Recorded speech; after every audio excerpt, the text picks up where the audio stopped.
Have you wondered how you should be judging the performance of any of your mutual funds? Well, it's easy. You have to judge it vis-a-vis something else. And that something else is called a benchmark. Each fund can have a different benchmark. Especially large cap funds could be benchmarked to Nifty 50 or Sensex 30. Mid cap funds could be benchmarked to Nifty Mid Cap 100. So it's important for an investor to, before buying a fund, exactly know what the benchmark is. For two reasons. One is it helps you understand the universe largely where the fund manager is focused on. Second, it will also help you relatively measure over periods of time as you stay invested in that fund. And it's not just the headline funds, right? So sectoral funds, thematic funds, all of them have their own benchmark against which their performance must be judged. And you don't have to go hunting for it.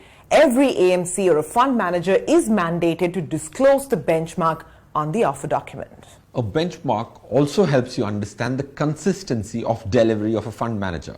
If a fund beats the benchmark on different time frames, for example, on a 1-year basis, if a fund has outperformed the benchmark by 2%, on a 3-year basis, it has underperformed the benchmark by 2%, I would not consider this fund as a consistent performer. And you know, Firoz, there have been a lot of recent changes, right?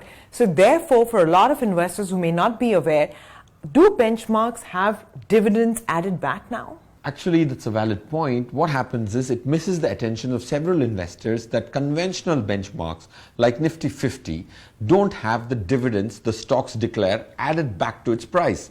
That's why those are called price benchmarks.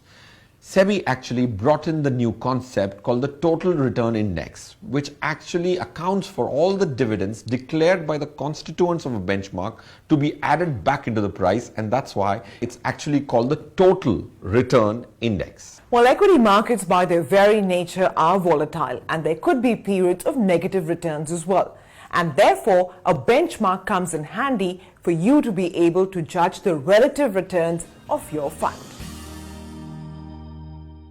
Asset is nothing but an investment venue which you expect to repay in a future date. And allocating your money across these assets is called asset allocation.